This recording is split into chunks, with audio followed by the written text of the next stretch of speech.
Hi everyone, I'm Sandie La Nae. Welcome to Psychic Creations. We have a fabulous musical themed show for you today. And as you can see, we are filming on location at the Virginia, Nevada studios in Virginia City, Nevada. As you know, I have featured various musicians, songwriters, and singers on the show. And today we have a marvelously talented local musician whose music is known, very well known in our area. Please welcome to Psychic Creations, the awesome C.W. Bayer. Thanks, Andy. Yeah, Great to be here. welcome. It's an honor to have you with us today. Let me just put my sign right over here. Well, if you don't mind, I have a few questions to ask you so our viewers can get to know you up close and personal. Ask away. All right, here we go. Number one, are you a native of Nevada? No, I escaped from the state that must not be named back in the 70s. All righty. Oh, what Yes. brought you to Nevada? Getting away from the state that must not be named back in the 70s. Okay, I get Actually, I was driving around Los Angeles in my little car teaching old-time banjo, and I ran across a bunch of musicians who had just gotten out of prison, and they said, let's hit the road and do the lounge circuit, either out of Phoenix or Reno. Flipped a coin, Reno lost, became to Reno, the bass player ran off with the lead singer, and I stayed. Well, that's wonderful. I think Nevada likes you being here. And I moved out to the desert to write cowboy songs, which I thought, the world needs more of those. Well, they do. I agree. Especially your type of genre of cowboy songs, right? Well, absolutely. You bet. The best. The best. It is the best. I know. All right. Well, let's go back in time for just a minute. What piqued your interest in music?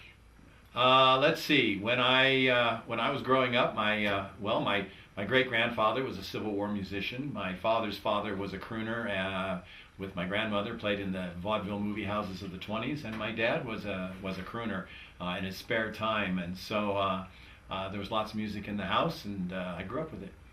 Isn't that interesting? Yeah. What was your first instrument that you played? Well, I tried the clarinet, and my orthodontist said, that's not good for your teeth. Oh! And so my mom, this was during the folk scare of the 60s, 1960 to 65. They allowed folk music on the radio, Kingston Trio. So down to the music store we went, got a guitar, and learned 3 chords. Three. Okay, that's awesome. 3 was good. Yeah, it was, yeah. That's the basis, isn't Yes, it? yes. Uh-huh. Nice. Do you still have that guitar now? My sister has it. She thinks it's her guitar now because I Oh. loaned it to her about 30 years ago. Sure. And now she thinks it's her guitar. Well, sure. Finders It's keepers still kind around. of thing. Still around. Isn't that fun? Well, how long did it take you to learn the guitar? I'm still working on it. I'll let you know. No, so I've been playing 50-some years, 55 years or so, and as any musician will tell you, there's always more. So you learn 1 chord, and then 2 chords, and then 3 chords, then you get a song. Right. Yeah, and then another song. Uh-huh. And then you keep playing those songs, and you get better at them. You get better, sure. And you're still Still practicing. trying. And Still trying, yeah. I think you're pretty good at it. And you practice a lot, I know. Well, I like to play, Sure. and I'm retired now, so I get to play a good deal, and I had a great summer. Sure. Awesome. Yeah. Yeah, you've been hired all over the place here to It's been wonderful. Virginia City is super, I mean, Right. It's been fun up here. It is. Yeah. It is. We can all vouch for that, right? Awesome. Well, let's see. On a different avenue, do you compose music? I write songs. Yeah. I've written probably hundreds of songs, 3 or 4 good ones, and I keep sitting down and I'll get it right next time. Sure. Yeah. Sure. And you're a lyricist? Oh yeah. Yeah. When you write songs, you have a piano or guitar, and you pound out the chords, and you sing the melody, and you write down words down, and you get the chords, you get the harmony and the melody, and it's easy to write down. Sure. It's hard to get anything halfway decent. Well, okay, sure. Yeah. Sure.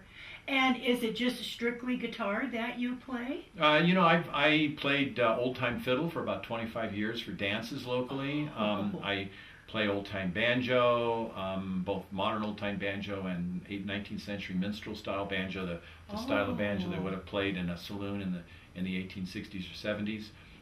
Interesting. I play button accordion, concertina, harmonica, penny whistle. goodness sakes. I don't play most of those anymore. Most of the time I'm playing guitar and harmonica. Mm-hmm. Oh wow, Yeah. you're multi-talented. Well, I was restless, and so it's got to be a better instrument than this one. Oh. I like that. I like that. Have you created albums? Oh, I've recorded many CDs. Mm-hmm. Yeah.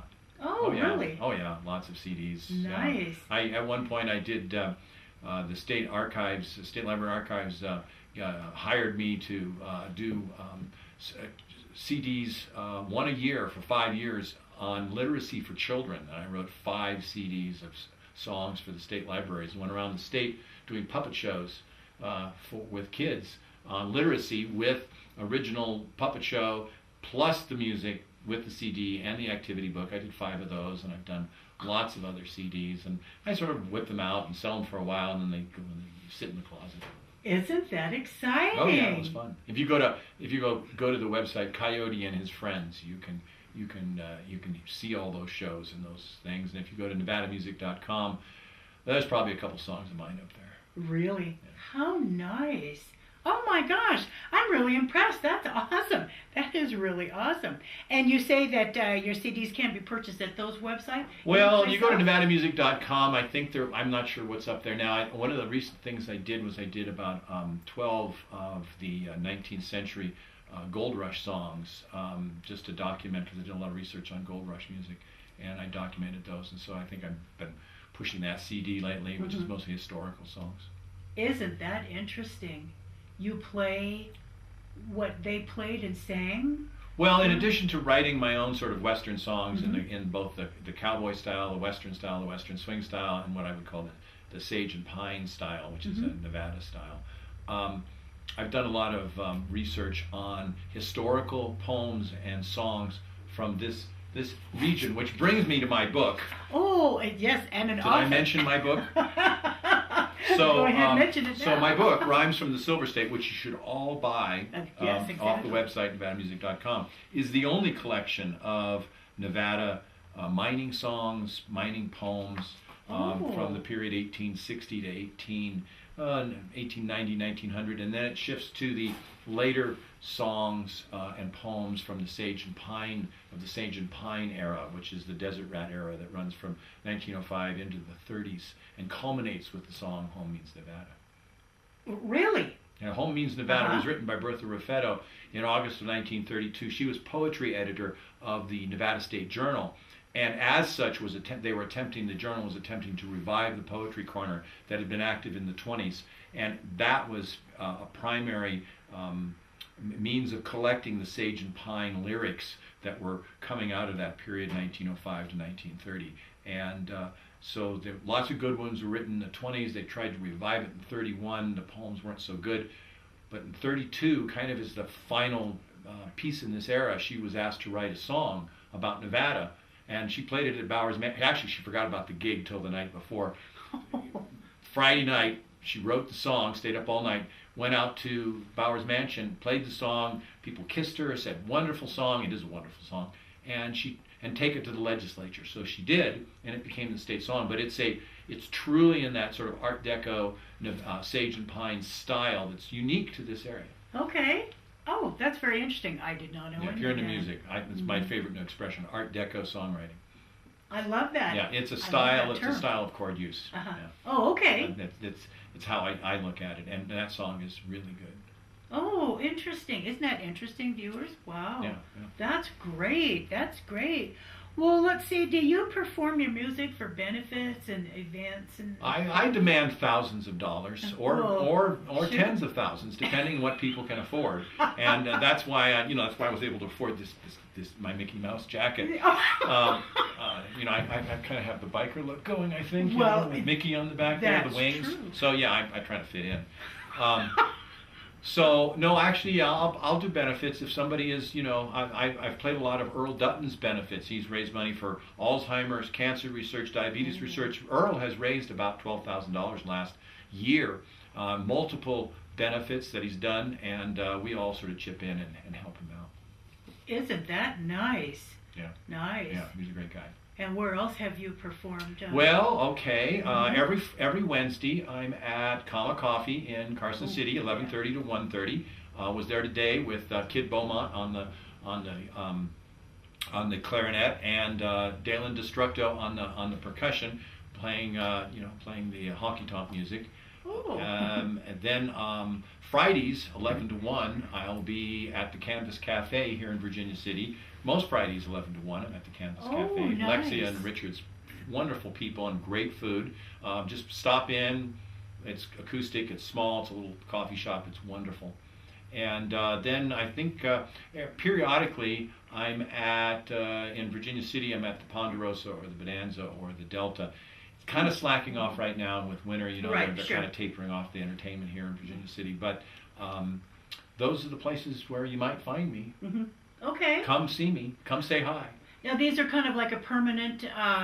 Well, the Canvas Cafe on Fridays and sometimes on Saturdays, 11 to 1 is, and so is the Common Coffee thing. I've been there for 16 years since June opened it. Have you really? Oh yeah. Many years. Every week. Every week. Sure. About 11:30 to 1:30 on Wednesdays. Come on in, have a cup. Oh, isn't that nice? You should come. That nice? I have seen you. Yeah. Yeah, I have been there. Well, let me see, do you have an accompanist? I murder that word. Accompanist. Yeah, sometimes I played my guitar by myself. I do a lot of retirement homes in Reno too for the Sierra Arts Elder Care Series. I was at the Memory Care, Arbor's Memory Care yesterday in Sparks. That's a great program. It's a shout out to Sierra Arts because they fund musicians going into Alzheimer's and retirement units for older people around Reno and Carson, and that's a great thing. I'm so proud to be able to do that. But by myself, and then I've got Kid Beaumont, who's one of the great 20s style clarinet players. If you're interested in trad jazz, honky tonk, ragtime stuff, you got to hear him. He's wonderful. He'll be with me at the Canvas Cafe periodically on Fridays. I got a jug player, Dr. Spitmore is wonderful. He plays, and then Dalen Destructo, excellent percussionist. So sometimes we'll all show up. It Sure. just depends. Just depends, and you can all work together if you just show Well, up. no, we don't work together very well, but we're working on that part. Yeah, we tell a lot of jokes though. Well, good. Gotta have levity in Yeah, your performances. yeah. That's right. All right. Well, now to get back to you being an author, what is it that you do write with all of your books? Writing is an obsessive sort of thing. Why does anyone do this? Nobody reads, but you just want to find out what happened. So I got started on the Rhymes from the Silver State book. Probably took 40 years. The most famous song to come out of Virginia City is in here. The story of the robbery of the Pioneer Stage. It's called The Pioneer Stage Driver, Baldy Green. Great song. Come down sometime, I'll sing it for you. Another book I wrote that is one I keep pushing is called The Strychnine Banjo. This is the story of the most famous song of the Far West, the California and Nevada, to be written in the 19th century. A song called The Days of 49, written in Virginia City in December of 1868 by Charlie Rhodes, and then popularized by Jake Wallace, whose picture about 1913 is on the cover with the banjo. If you're interested in banjo, or even more importantly, if you're interested in Western history and culture, and a lot of times we get the facts, but we don't really understand what people were thinking and feeling, you really got to go to the poems and songs to get what the miners were thinking and feeling. Mm-hmm. And you sing their songs? I sing some of those songs occasionally, yeah, sometimes, yeah. Isn't that interesting? Yeah. I'll whip some out, and of course I do a lot of my own songs, cowboy songs, and the honky tonk. I do a lot of honky tonk songs now. Mm-hmm. I see. Sure.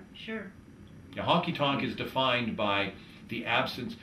You're in a cheap joint, and some of the best cheap joints I've ever played at are here in Virginia City, where they can only afford a guitar player with a harmonica, and so the audience has to join in on pots, pans, spoons, whatever's handy. That's the definition of honky tonk. Is a cheap joint where everybody kind of joins in, and there's a whole energy that's created by that. It's such fun. Oh, it sounds like a lot of fun. Yeah. And so trad jazz, and early jazz and ragtime come out of that environment, that honky tonk. I see. Okay. It's a Western thing. Okay. hey crew, we got to come up here and see you. No, you should. You should come. Bring your spoons That, and your washboard. oh. We'll probably have a washboard player. I think Shirley, Washboard Shirley, will be with me this Friday at Canvas Cafe. That'll be fun. Yeah. That will be fun. Awesome. Well, can you give our viewers contact information again for your CDs? NevadaMusic.com. Just go there. My email's there. You can find calendar. That's the only way I can keep track of what's going on. I have to look at the website. Well, I'm supposed to be there. Sandie needs me today. You know, to talk to you. Where am I going? What am I doing? What time is it? And you know, go to NevadaMusic.com, and it's one word, NevadaMusic.com. Mm-hmm. Okay. And yeah, stop in, say hi. You know, being a big star, well, you know, it's hard to talk to me, but you can try. Well, sure. We'll just give it all a try. I notice your presence. And you can purchase your books there at your website. You can, or you can come talk to me. Mm-hmm. Save on shipping. They are good books, by the way. If you're interested in Western culture, and you know, we talk a lot about history around here, right? Yes. But we don't really read anything because we don't read anymore.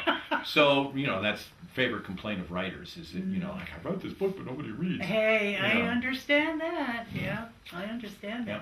I've got 18 books and they're all sitting there in my garage. Well, you are prolific. Her books are great, by the way. Oh, thank you. Well, could I bend your arm and have you play a song or two for our... Yeah, you know, since we're talking about history, instead of doing one of mine to begin with, at least I'll do you the Pioneer Stage Driver. This is 1865 at the music hall that burned down in '66. Charlie Rhodes did this song because Baldy Green, the stagecoach driver, got robbed, and the rumor was he was in on the robberies of his own stage, which was stagecoach drivers are a rough bunch. Well, he got robbed 2 more times, and that meant that in succeeding years he reprised the song, and so this became among the Bohemian set around Piper's Opera House. DeQuille, Goodman, Twain was there for a while. This became the song they say was the most famous song to come out of the Comstock. And so here it is. I'll tell you all a story and I'll sing it in a song. I hope that it will please you, it won't detain you long. 'Tis about one of the old boys, so gallus and so fine, who used to carry mails on the pioneer line. He was the greatest favorite that ever yet was seen. He's known about Virginia by the name of Baldy Green. He swung the whip most gracefully, for he was bound to shine. He was a high-toned driver of the pioneer line. Now as Baldy was driving out one night as lively as a coon, he saw 3 men jump in the road by the pale light of the moon. 2 sprang for the leaders, while one his shotgun cocked, saying, Baldy, we hate to trouble you, but just pass out that box. Now when he heard him say these words, he opened wide his eyes. He didn't know just what to do, it took him by surprise. He reached into the boot and said, take it, sirs, with pleasure. And out into the middle of the road went Wells Fargo's treasure. Now when they had the treasure box, they seemed quite satisfied, for the man who held the leaders then politely stepped aside, saying, Baldy, we got what we came for, so drive along your team. And he made the quickest time to Silver City ever seen. Now don't say greenbacks to Baldy, that only makes him sore. He's traveled the road many a time and never been stopped before. But the chances they were 3 to 1, shotguns were the game. You'd have been in Baldy's place, should have shelled her out the same. Oh, he was the greatest favorite that ever yet was seen. He's known about Virginia by the name of Baldy Green. He swung the whip most gracefully, for he was was bound to shine. He was a high-tone driver on the Pioneer line. Well, that was awesome. That was fabulous.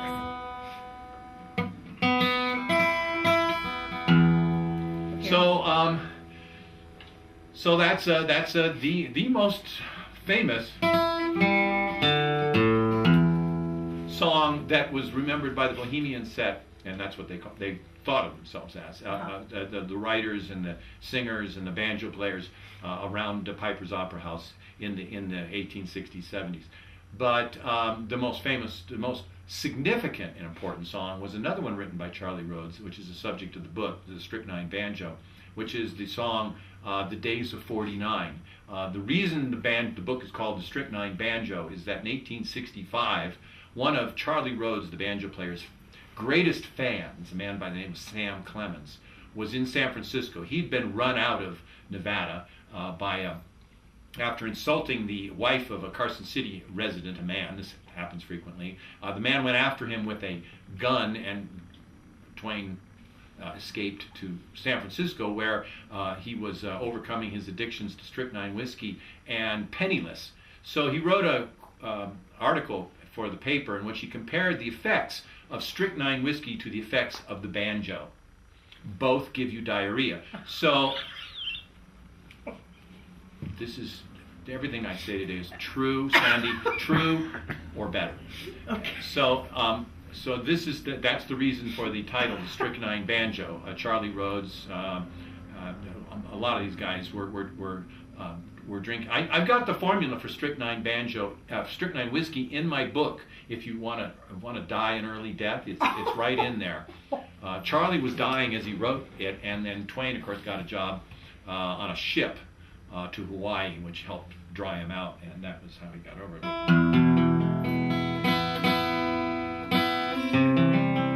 It's not hard to dream of stars when you're camping out on the Evergrande route, where the coyotes shout, the satellites whiz by to the bright morning sky, shines with the desert sun. It's a land made of sand, full of ancient hope, while wild horses lope up the rocky slopes, and the wind across space that runs a race, things yet to be done by a flickering flame, wild and tame, to sleep with the scent of the sage, the call from the hills that adds to the chills, camping in Nevada tonight.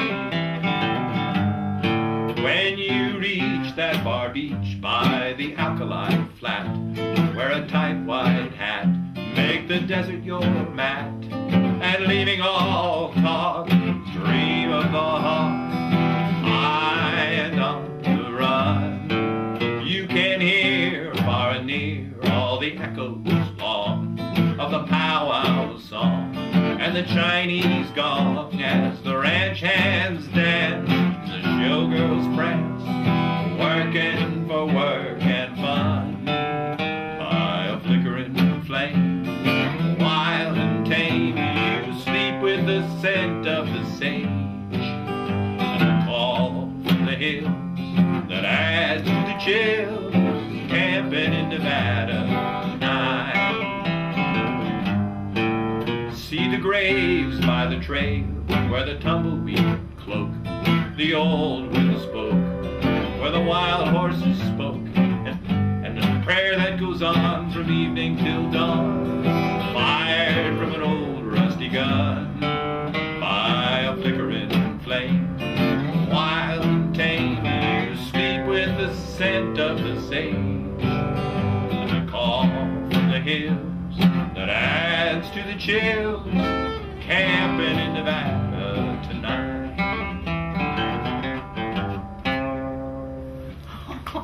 So, yeah, that's one of my songs, and and I've got hundreds, but we don't have time. That is awesome. Well, thank you for having me here. Gosh. Thank you so much, CW. Great to be here, Sandie. Thanks for having me. Oh, it was an honor. You are an awesome guest. Thank you so much for the beautiful songs, too. Anytime. Come down and visit. You bet. Well, we're going to. All right. I would like to shout out a big thank you to Doc Durden, my producer, for allowing us to be in his awesome Virginia, Nevada studios. Thank you. Thank you very, very much. Now, if you would like to be a guest on Psychic Creations, you can contact me at my website, which is www.sandypsychicstones.com, or at my email, which is admin@sandypsychicstones.com. Thank you so much for watching Psychic Creations, and we'll see you next show.